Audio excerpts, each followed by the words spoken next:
Bonjour à tous, aujourd'hui nous allons découvrir comment tracer et lire un graphique avec un invité spécial, Bob l'escargot.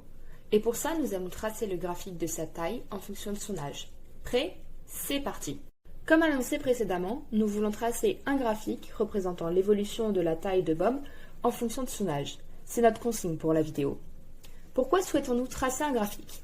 Le graphique te permettra de comprendre rapidement et facilement des informations que tu aurais mis plus de temps à lire dans un tableau.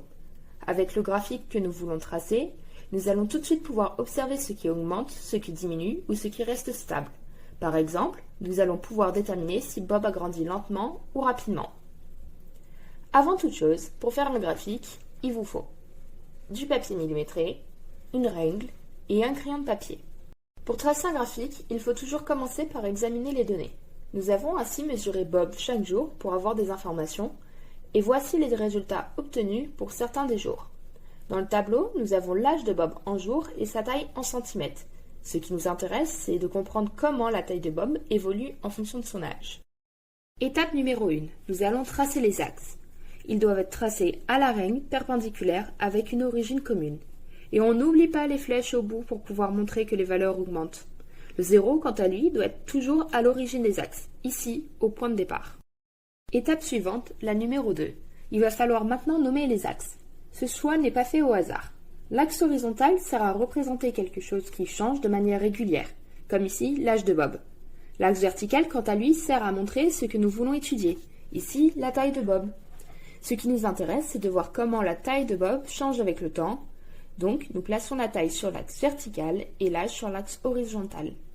Et n'oubliez pas d'ajouter les unités, ici en centimètres et en jours. Une petite astuce. Dans la consigne, nous retrouvons très souvent les mots « en fonction de ». Ce qu'il y a avant est en première position. Ça gagne. Et donc, nous allons le placer en haut de l'axe vertical sur le graphique. Dans l'exemple « graphique représentant l'évolution de la taille de Bob en fonction de l'âge de Bob », l'âge de Bob est en deuxième position, donc il est sur la deuxième place du graphique. Pour cet exemple, les échelles vont vous être données. Les échelles dépendent de ce que nous voulons mettre sur le graphique. Ici, le temps peut être en jours, en mois ou en années, mais nous avons choisi de le mettre en jours. Ici, 1 cm, donc un carreau, représente 10 jours sur l'axe horizontal. Si nous avions choisi le temps en années, nous ne verrions pas grand-chose sur notre graphique. Sur l'axe vertical, 1 cm sur le graphique représente 0,2 cm dans la réalité. Ensuite, nous graduons les axes avec les valeurs trouvées. Ici, nous plaçons des graduations tous les 10 jours sur l'axe horizontal et pour la taille de Bob, tous les 0,2 cm sur l'axe vertical. Il est maintenant temps de placer les points. Chaque point correspond à une paire de valeurs, l'âge et la taille de Bob. Avec ces informations du tableau, nous imaginons ou traçons des lignes pointillées pour croiser deux valeurs et nous plaçons un petit plus à cet endroit précis.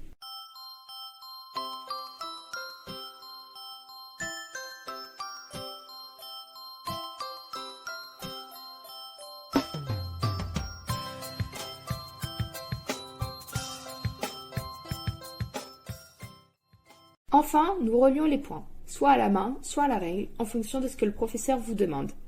Attention, toutes les courbes ne commencent pas forcément à l'origine du graphique, c'est-à-dire au point 0. Ici, nous commençons au premier point, soit à 22 jours. Bob ne faisait pas 0 cm le jour de sa naissance. Le titre du graphique est toujours très simple. Il suit le modèle suivant. Graphique représentant l'évolution de l'axe vertical, ici la taille de Bob.